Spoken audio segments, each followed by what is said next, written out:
রসুলপুর মহল্লায় মতিউর নামের এক পিকআপ ড্রাইভার বাস করত। মতিউরের এক মেয়ে ছিল, তার নাম ছিল মাইসা। একদিন মতিউর তার স্ত্রী মরিয়মকে বলল, মরিয়ম, আজ আমি পিকআপে করে মাল নিয়ে শহরে যাচ্ছি। শহর থেকে ফিরতে আমার 2 দিন দেরি হবে, তুমি এদিকটা সামলে নিও, কেমন? আপনি শহরে যাবেন? সাবধানে যাবেন, কিন্তু আজকাল রাস্তায় কিন্তু যানবাহন অনেক বেড়ে গেছে। আপনি যে পিকআপ চালান, আমার খুব ভয় করে। আরে মরিয়ম, এত চিন্তা করছো কেন?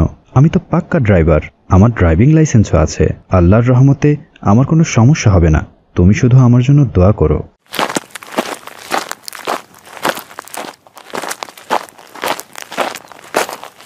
আসসালামু আলাইকুম বাবা। ওয়ালাইকুম আসসালাম মা মাইশা, তুমি স্কুলে যাচ্ছ? হ্যাঁ বাবা, স্কুলে যাচ্ছি। শোনো মা, আমি 2 দিনের জন্য শহরে যাচ্ছি। তুমি কিন্তু মন দিয়ে পড়াশোনা করবে, আর তোমার মা যা করতে বলবেন তাই করবে, ঠিক আছে? আর হ্যাঁ, নামাজ পড়া কিন্তু একদম মিস করবে না। আচ্ছা ঠিক আছে বাবা। এক কাজ করো মা মাইশা, তুমি আমার পিকআপে উঠে বসো, আমি তোমায় স্কুলে নামিয়ে দিয়ে তারপরে যাই। ঠিক আছে বাবা। এরপর মাইসা পিকআপে উঠে বসলো। মতিউর পিকআপ চালিয়ে মাইসাকে স্কুলে নিয়ে গেল। মা মাইশা, আমি তাহলে আসলাম। এরপর মাইসা স্কুলের ভেতরে চলে গেল, আর মতিউরও পিকআপ নিয়ে সেখান থেকে চলে গেল। মতিউর, মালগুলো কাউরান বাজারে ঠিক মতো পৌঁছে দিবি, কোনো ঝামেলা যেন না হয়, ঠিক আছে? আর কাউরান বাজারের আনিস ব্যাপারীর সাথে আমার মোবাইলে কথা হইছে, মালের টাকাটা অগ্রিম পাঠায় দিছে। তুই শুধু মালগুলো পৌঁছে দিয়ে আসবি, কোনো গড়বড় করবি না কিন্তু, এই বলে দিলাম। আচ্ছা ঠিক আছে সাহেব, আপনি চিন্তা করবেন না, আমি আল্লাহর রহমতে অবশ্যই আপনার মাল পৌঁছিয়ে দেওয়ার চেষ্টা করব ইনশাআল্লাহ। আচ্ছা ঠিক আছে, এই নে, এখানে তোর ভাড়া 10,000 টাকা আছে, আর এই হলো আরও 3,000 টাকা। এই টাকা দিয়া তুই তোর পিকআপের তেল কিনা নিস। ধন্যবাদ মহাজন, আমি তাহলে এখন আসি, দোয়া করবেন। আসসালামু আলাইকুম। ওয়ালাইকুম আসসালাম। এরপর মতিউর তার মহাজনের কাছ থেকে বিদায় নিয়ে পিকআপ নিয়ে ঢাকার উদ্দেশ্যে রওনা দিল। যমুনা সেতু পার হতেই মতিউরের পিকআপের সাথে অপর প্রান্ত থেকে আসা বড় ট্রাকের ধাক্কা লেগে গেল। অত বড় ট্রাকের ধাক্কা খেয়ে মতিউরের পিকআপ ভেঙে চুরে খান খান হয়ে গেল, আর মতিউরের এক পা কেটে গেল। সেখানকার লোকেরা অ্যাম্বুলেন্সের ব্যবস্থা করে আর মতিউরকে হাসপাতালে নিয়ে যায়।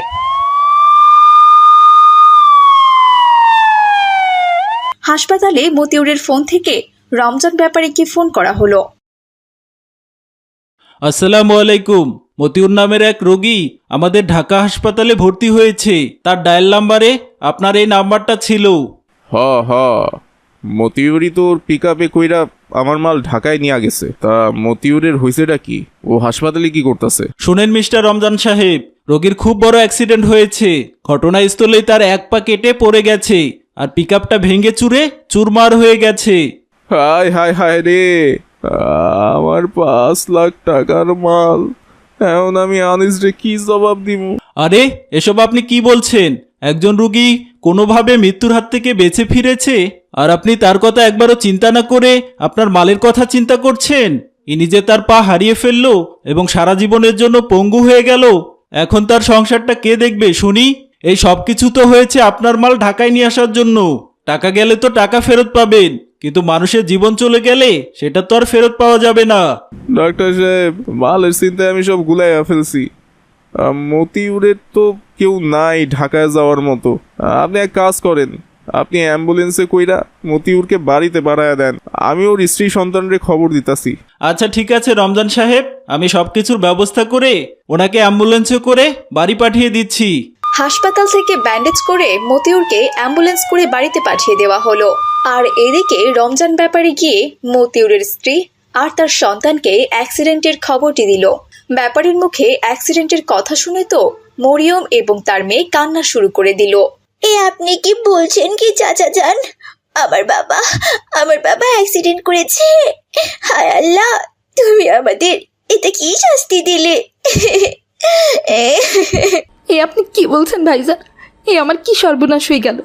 আমি কতদিন তাকে বলেছি পিকআপ চালানোর কোনো দরকার নেই, কিন্তু সে আমার কোনো কথা শোনেনি। তিনি সবসময় বলতো তিনি নাকি পাক্কা ড্রাইভার। আজ আমার কি সর্বনাশ হয়ে গেল! আরে থামো তো, এত কান্নাকাটি করো না, কান্না তো আমারও পাইতাছে। আমার কতগুলো টাকার মাল সব হরিলুট হইয়া গেল, আমি এখন কার কাছে গিয়া কান্না করুম কও? নিজেরে শান্ত রাখো, তুমি এত কান্না করলে তোমার মেয়েটার কি হইব বলো? একটু পরে মতিউর অ্যাম্বুলেন্সে কইরা চইলা আইব, আমার ডাক্তারের সাথে কথা হইছে। আমি এখন তাইলে আসি, হ্যাঁ? বিকেলবেলা মতিউর আইলে আমি আবার আসমু। এই কথা বলে রমজান ব্যাপারী সেখান থেকে চলে গেল। এদিকে দুপুর গড়িয়ে বিকেল হয়ে গেল। বিকেলবেলা মতিউর অ্যাম্বুলেন্স করে বাড়িতে চলে এলো। এক পাকাটা মতিউরকে তার বউ আর মেয়ে নিয়ে গিয়ে বিছানায় শুইয়ে দিল। ওগো, এইটা আমাদের কি হয়ে গেল? আমি অনেকবার সাবধান করেছি, কিন্তু আপনি আমার কোনো কথা শোনেননি। এই জন্যই তো আপনার পাটা আজ চিরদিনের জন্য হারিয়ে গেল।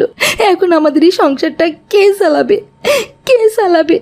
মরিয়ম, চিন্তা করো না, আল্লাহ তাআলা তো আছেন, উনি নিশ্চয়ই কোনো না কোনো ব্যবস্থা করবেন। আল্লাহর উপর ভরসা রাখো। এভাবেই বেশ কয়েক মাস কেটে গেল। মতিউর সুস্থ হয়ে গেলেও সে তার পায়ের জন্য আর কোনো কাজ করতে পারত না। সে সবসময় ঘরের মধ্যে শুয়ে থাকত। এদিকে মতিউরের বউ অন্যের বাড়িতে কাজ করত।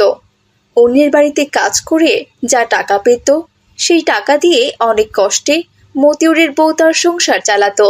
আপনি বাসায় থাকেন, আমি কাজে গেলাম। মাইশার মা, আমার জন্য তোমার খুব কষ্ট হচ্ছে তাই না?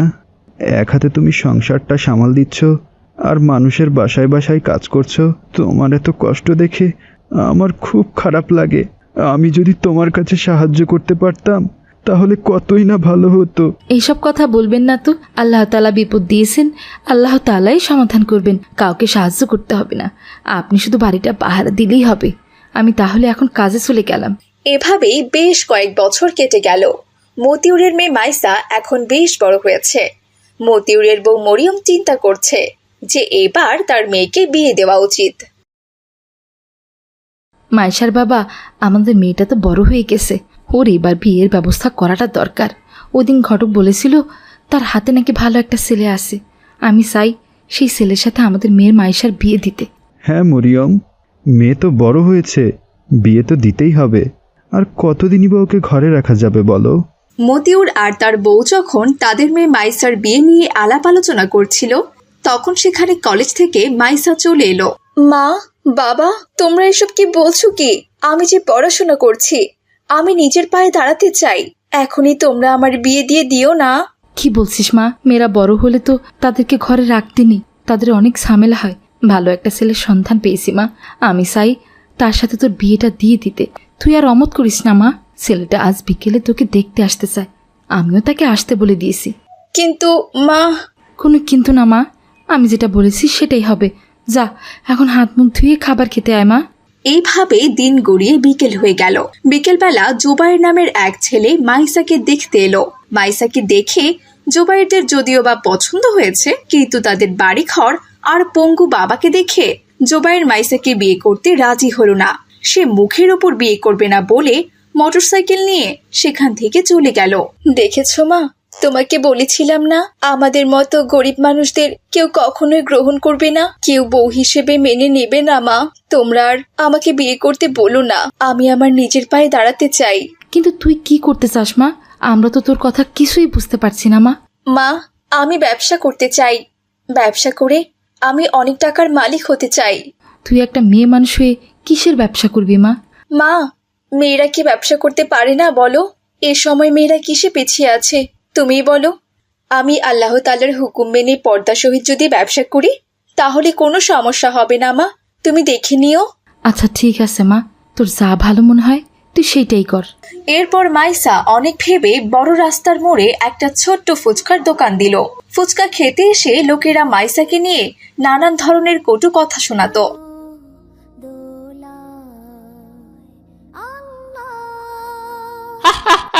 আজকাল তো দেখছি মেয়ে মানুষও ব্যবসা শুরু করে দিয়েছে।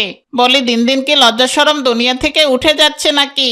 ঘরের মেয়েরা যদি বাইরে এসে ছেলেদের মতো কাজ শুরু করে তাহলে তো এক সময় ছেলেরা কাজই খুঁজে পাবে না। আচ্ছা যাই হোক, দাও দেখি এক প্লেট ফুচকা, দেখি কেমন খেতে। কিন্তু মাইসা কালুকে কোনো কিছুই বলল না। মাইসা তাকে এক প্লেট ফুচকা তৈরি করে দিল। ফুচকা খেয়ে তো কালুর মাথা পুরো ঘুরে গেল। এত সুন্দর ফুচকা সে আর কখনোই খায়নি। আরে বাহ, মেয়ে মানুষ হলে কি হবে, ফুচকা তো দেখছি দারুণ বানিয়েছে। তুমি এক কাজ করো, আমাকে আরো 2 প্লেট ফুচকা পার্সেল বানিয়ে দাও, বাসায় বউ বাচ্চার জন্য নিয়ে যাব। এভাবেই মাইসার ফুচকার দোকানের কথা পুরো মহল্লায় ছড়িয়ে পড়ল। দিন দিন মাইসার ফুচকা বিক্রি আরো বেশি বেড়ে গেল। ফুচকা বিক্রি করে মাইসা অনেক টাকা আয় করলো। তারপর বড় করে সেখানে একটা রেস্টুরেন্ট খুললো। রেস্টুরেন্টের নাম দিল মাইসার রেস্টুরেন্ট ও ফুচকা হাউস। এভাবেই মাইসার রেস্টুরেন্টে ফুচকা এবং নানান ধরনের জিনিস বিক্রি করে লাখপতি হয়ে গেল। এখন মাইসাকে বিয়ে করার জন্য ছেলেরা লাইন ধরে দাঁড়িয়ে থাকে, কিন্তু মাইসা একটি এতিম ছেলে দেখে বিয়ে করে ফেলল। আর তারপর তারা পরিবারের সবাই মিলে সুখের শান্তিতে দিন কাটাতে লাগলো। রসুলপুর মহল্লায় মতিউর নামের এক ধার্মিক লোক বাস করতেন। মতিউরের পরিবারে তার এক ছেলে আর তার এক মেয়ে ছিল। ছেলের নাম আব্দুল্লাহ আর মেয়ের নাম ছিল মিম। মতিউর তার ছেলে আব্দুল্লাহকে হাফেজি মাদ্রাসায় পড়াশোনা করানোর জন্য শহরে রেখে দিয়েছে, আর মেয়ে মিম গ্রামের মাদ্রাসায় পড়াশোনা করছে। মতিউর তার স্ত্রী সন্তানদের নিয়ে বেশ ভালোই সুখে দিন কাটাচ্ছে। আসসালামু আলাইকুম আব্বু। ওয়ালাইকুম আসসালাম বাবা আব্দুল্লাহ, কেমন আছো? আলহামদুলিল্লাহ, আল্লাহ তাআলা আমাকে ভালো রেখেছেন। আপনি কেমন আছেন আব্বু? আলহামদুলিল্লাহ, আমিও ভালো আছি বাবা। তা বাবা আব্দুল্লাহ, তোমার কি টাকার প্রয়োজন? আমি কি তোমার জন্য টাকা পাঠিয়ে দেব? না আব্বু, আসলে আমি ফোন করছিলাম। আমাদের মাদ্রাসা গ্রীষ্মের জন্য 7 দিনের ছুটি দিয়েছে। সবাই যে যার বাসায় চলে যাচ্ছে। আমি কি বাসায় যাব আব্বু, নাকি এইখানেই থাকবো? কি বলছো আব্দুল্লাহ, তুমি মাদ্রাসায় থাকবে কেন? তোমার মাদ্রাসা যেহেতু 7 দিনের জন্য বন্ধ আর সবাই সবার বাড়িতে যাচ্ছে, তুমিও বাড়িতে চলে এসো। তোমার বাড়িতে তুমি আসবে, এখানে আবার অনুমতি নেওয়ার কি আছে বাবা? আচ্ছা ঠিক আছে আব্বু, আমি একটু পর গাড়িতে উঠবো। আচ্ছা ঠিক আছে বাবা, সাবধানে এসো কিন্তু। ঠিক আছে আব্বু, আসসালামু আলাইকুম। ওয়ালাইকুম আসসালাম।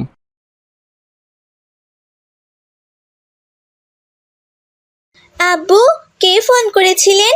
মামিম, তোমার ভাইয়া আব্দুল্লাহ ফোন করেছিল। ওদের মাদ্রাসা নাকি গ্রীষ্মের জন্য 7 দিনের বন্ধ হয়েছে, তাই সে বাসায় চলে আসবে। আব্বু, আমাদের মাদ্রাসাও তো গ্রীষ্মের জন্য 7 দিনের বন্ধ দিয়েছে। মাশাআল্লাহ, খুব ভালো হলো। ভাইয়া আসবে আর আমিও বাসায় থাকবো, খুব মজা হবে।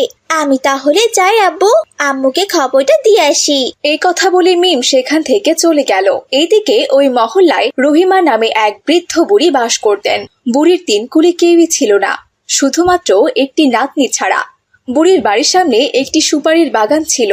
বুড়ি তার বাগানের সুপারি বিক্রি করে সংসার চালাতেন। কালু গাছে তো অনেকগুলো সুপারি পেকে গেছে, আমার একটু সুপারিগুলো পেরে দে ভাই। তুই তো জানিস নাতি নাতনি ছাড়া আমার কেউ নাই। আমার কেউ যে গাছে উঠতে পারে না ভাই। দাদি, সুপারি তোমায় পেরে দিব, তবে আমায় কিন্তু 10টা সুপারি দিতে হবে। বাইরে 10টা সুপারি চাচ্ছিস? আমি বৃদ্ধ মানুষ, এই সুপারি বিক্রি করেই 2 দাদি নাতনির সংসারটা চলে। মহল্লায় তোরা যদি আমায় একটু সাহায্য না করিস, তাহলে আমার সংসারটা চালাবো কি করে? আচ্ছা ঠিক আছে দাদি, তুমি তাহলে আমায় 5টা সুপারি দিও। 5টা না রে ভাই, আমি তোকে 2টা সুপারি দিব। আর কথা বলিস না ভাই, দে এখন সুপারিগুলো আমায় পেরে দে। দাদি, 2টো সুপারিতে লস হয়ে যায়। ভাই রে, এখন লাভ লসের আর কি আছে বল? এই বৃদ্ধ মানুষের সেবা করলে আল্লাহ তাআলা তোকে অনেক সওয়াব দিবে ভাই। আচ্ছা ঠিক আছে দাদি, আল্লাহর কথা বলেই তো তুমি আমাকে দুর্বল করে দিলে। আমি তাহলে উঠছি গাছে, তোমাকে সুপারি পেরে দিচ্ছি।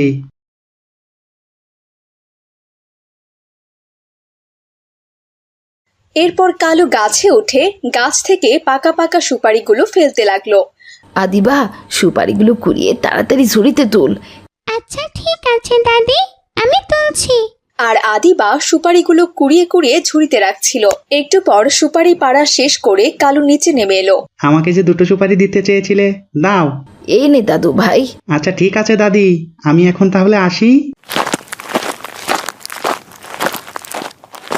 আদিবা চল, সুপারিগুলো নিয়ে এখন বাজারে যেতে হবে। সুপারিগুলো বাজারে বিক্রি করে ঘরের জন্য চাল ডাল কিনতে হবে।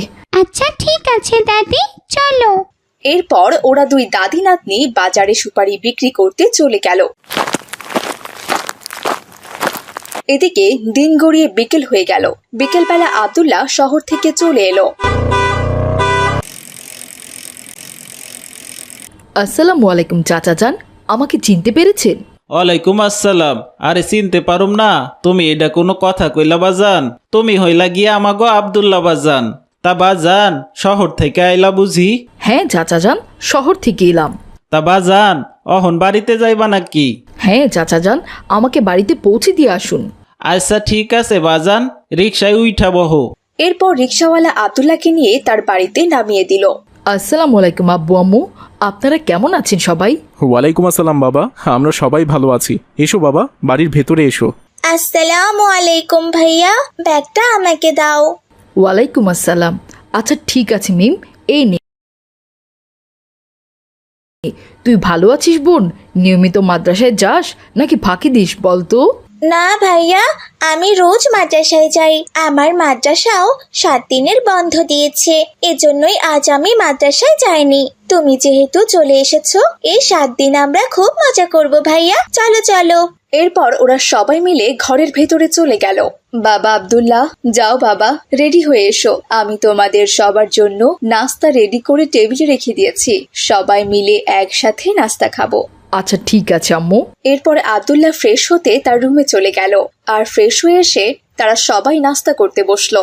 আম্মু নুডলস রান্না করেছেন? আমার নুডলস খুবই পছন্দের। মাদ্রাসায় যাওয়ার পর থেকে তো নুডলস খাওয়াই হয় না। আহারে, আমার বাবাটা বাসায় থাকলে তুমি কত নুডলস খেতে। তোমার মাদ্রাসায় পড়ার জন্যই যে এমনটা হচ্ছে। আমার সোনাটা মাদ্রাসায় কতই না কষ্ট করছে। মরিয়ম, তুমি এসব কি বলছো? আমাদের আব্দুল্লাহ দ্বীনি শিক্ষায় শিক্ষিত হচ্ছে। তুমি জানো না, আমাদের নবী করিম হজরত মোহাম্মদ সাল্লাল্লাহু আলাইহি ওয়াসাল্লাম বলেছেন যে পিতামাতা তার একটি সন্তানকে হাফেজ বানাতে পারলে সে যেন দুনিয়াতে জান্নাত কিনে নিল। আর তাছাড়াও একজন হাফেজ ছেলে কিয়ামতের দিন 10 জনকে জান্নাতে নিয়ে যেতে পারবে। দুনিয়ার এই সুখ কতদিনের বলো? 40 বছর, 50 বছর, 60 বছর, তারপর তো আবারও আমাদের আল্লাহর কাছে চলে যেতে হবে। আর তার জন্য তো এতটুকু কষ্ট করতেই হবে। আব্বু, আপনি আমায় ভুল বুঝবেন না। আমি মাদ্রাসায় খুব ভালো আছি, আমার কোনো অসুবিধে হচ্ছে না। আমি দুনিয়া চাই না, আমার দরকার আখিরাত। এই তো বাবা, তুমি যে এই বয়সে আখিরাতে চিন্তা করছো, এটা শুনে আমার খুব ভালো লাগছে। ইনশাআল্লাহ আল্লাহ তাআলা নিশ্চয়ই তোমাকে একদিন জান্নাত দান করবেন। তুমি কষ্ট করে যাও, তার প্রতিদান তুমি পাবেই পাবে বাবা। এরপর তারা সবাই মিলে খাবার দাবার শেষ করলো। দেখতে দেখতে রাত হয়ে গেল। রাতে সবাই ঘুমিয়ে পড়লো। এদিকে পরদিন সকালবেলা মিম তার ভাই আব্দুল্লাহকে বলল, ভাইয়া, তুমি তো অনেকদিন পর মহল্লায় এসেছো, চলো তোমাকে পুরো মহল্লাটা ঘুরে দেখাই। আচ্ছা ঠিক আছে বোন, চল। এই কথা বলে আব্দুল্লাহ আর মিম তাদের মহল্লাটা ঘুরে দেখতে বের হলো। পথে মিমের বান্ধবী মিলির সাথে দেখা হলো। আসসালামু আলাইকুম মিলি, কেমন আছো তুমি? ওয়ালাইকুম আসসালাম, আলহামদুলিল্লাহ আমি ভালো আছি। তুমি কেমন আছো? আলহামদুলিল্লাহ, আমিও ভালো আছি। মিলি, এ আমার ভাই আব্দুল্লাহ। ভাইয়া শহরের মাদ্রাসায় পড়াশোনা করেন। ও তাই নাকি? কেমন আছো মিলি? আমি ভালো আছি। আপনি কেমন আছেন ভাইয়া? আলহামদুলিল্লাহ আমি ভালো আছি। তা এইদিকে কোত্থেকে এলে মিলি? ওই সামনে গিয়েছিলাম আমাদের রহিমা দাদিমার বাড়িতে। রহিমা দাদিমার কাছ থেকে আজকে যেন রহিমা দাদিমার পাকা সুপারিগুলো চুরি করে নিয়ে গেছে। দাদিমা ওই সুপারিগুলো বিক্রি করে অনেক কষ্টে তার সংসার চালায়। রহিমা দাদির একটা নাতনিও আছে, ওর নাম আদিবা। ও আমাদের বান্ধবী। আদিবা খুব কান্না করছে, তাই ওকে সান্ত্বনা দিতে গিয়েছিলাম। তাই নাকি? এই মহল্লা এখনো চোর আছে? হ্যাঁ, একজন চোর আছে, তার নাম কালো চোরা। সে ওপরে ওপরে ভালো, কিন্তু ভেতরে ভেতরে চুরি করে। সেটা মহল্লার অনেকেই জানলেও কেউ কিছু বলার সাহস পায় না, কারণ সে চুরি করে তার কোনো প্রমাণ রাখে না। তাহলে তো সুপারি নিশ্চয়ই ওই কালো চোরাই চুরি করেছে। দাদির বাড়িতে গিয়ে দেখি তো। আচ্ছা ঠিক আছে ভাইয়া, চলেন।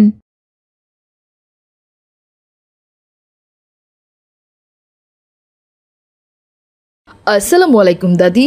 ওয়ালাইকুম আসসালাম আব্দুল্লাহ দাদু ভাই, তোমাকে অনেকদিন পর দেখলাম। হ্যাঁ দাদি, শুনলাম তোমার গাছের সমস্ত সুপারি চুরি হয়ে গেছে। হ্যাঁ দাদু ভাই, ঠিকই শুনেছো। ওই সুপারিগুলো বিক্রি করে আমার সংসারটা চলে। কে যে আমার এমন সর্বনাশটা করলো। কে আবার দাদিমা? ওই কালো চোরা ছাড়া? আরে না না মিলি, কালো মনে হয় চুরি করেনি। কালকে ও আমার সুপারিগুলো পেরে দিয়ে গেল। ওকে আমি 2টো সুপারিও দিয়েছি, তবে সে আমার কাছে 10টা সুপারি আবদার করেছিল। আমি তাকে দেইনি, মাত্র 2টো দিয়েছি। বুঝতে পেরেছি দাদি, এটা ওই কালোচোরারই কাজ হবে। চলো ওই কালোচোরার বাড়িতে গিয়ে ওকে শক্ত করে ধরলেই সব বেরিয়ে আসবে। কিন্তু এটা কি ঠিক হবে আব্দুল্লাহ? ওই কালোই তো মাঝে মধ্যে এসে আমার সুপারি পেরে দিয়ে যায়। চোর ধরলে পরে আমার সুপারি পেরে দিবে কে ভাই? দাদি, ওই চোর দিনের বেলা তোমার সুপারি পেরে দিয়ে যায় আর রাতের বেলা এসে সুপারি চুরি করে নিয়ে যায়। ওই চোর তোমার মতো একজন গরিব মানুষের সুপারি চুরি করবে আর আমরা তাকে ছেড়ে দেব? চলো দাদি, চলো আমার সাথে। এরপর আব্দুল্লাহ সবাইকে সাথে করে নিয়ে কালুচোরের বাড়িতে চলে গেল। আর কালুচোরার বাড়িতে গিয়ে দেখলো কালুচোরা এক ঝুড়ি সুপারি নিয়ে হাটে যাচ্ছে বিক্রি করতে। এই যে কালু ভাই, দাঁড়াও, তুমি সুপারি কোথায় পেলে শুনি? কোথায় আবার? আমার গাছের সুপারি। কই, তোমার বাড়ির আশেপাশে তো কোনো গাছ দেখছি না। মানে গাছ আছে। গাছ আছে? কোথায় আছে দেখাও দেখি। কালু ভাই, তুমি ধরা পড়ে গেছো। আর মিথ্যা কথা বলো না। তুমি এই বৃদ্ধ দাদির সুপারিগুলো চুরি করে এনেছো, তাই না? সুপারিগুলো নামাও দেখি। হ্যাঁ দাদু ভাই, এতগুলো তো আমারই গেছে সুপারি। কালু, তোকে আমি এত বিশ্বাস করতাম আর তুই কিনা শেষমেশে আমার সাথে বিশ্বাসঘাতকতা করলি। এই বৃদ্ধ দাদির ক্ষতি করে কি লাভ পেলি ভাই? কালু ভাই, তুমি সত্যিই দাদির সাথে অন্যায় করছো। তুমি কি জানো চুরির শাস্তি কি? ইসলামের চোরের শাস্তি হলো হাত কেটে দেওয়া। এখন তো মহল্লায় বিচার বসিয়ে তোমার হাত কেটে ফেলা উচিত। না না আব্দুল্লাহ, তুমি এমন কাজ করো না ভাই। আমার ভুল হয়ে গেছে, আমি আসলে বুঝতে পারি নাই ভাই। আমাকে তুমি ক্ষমা করে দাও। আমি আর কখনোই চুরি করব না। এই নাও দাদি, তোমার সুপারি তুমি নিয়ে নাও। আচ্ছা ঠিক আছে কালু ভাই, তোমাকে এইবার মতো ক্ষমা করে দেয়া হলো। তুমি আর কখনোই সুপারি চুরি করবে না। শুধু সুপারি কেন, আর কোনো কিছুই চুরি করবে না। এইসব চুরি চামারি ছেড়ে দিয়ে ইসলামের পথে ফিরে আসো। দেখবে তোমার জীবনটা খুবই সুন্দর হয়ে গেছে। একালে যেমন সুখ পাবে, পরকালেও তেমনি জান্নাত পাবে। ধন্যবাদ ভাই আব্দুল্লাহ, তুমি আমার চোখ খুলে দিয়েছ। আমি আজ থেকে ভালো হয়ে যাব। এরপর থেকে সুপারি চোর কালুচোরা ভালো হয়ে গেল। সেদিনের পর আর কোনোদিনই ওই মহল্লায় কোনো কিছু চুরি হয়নি।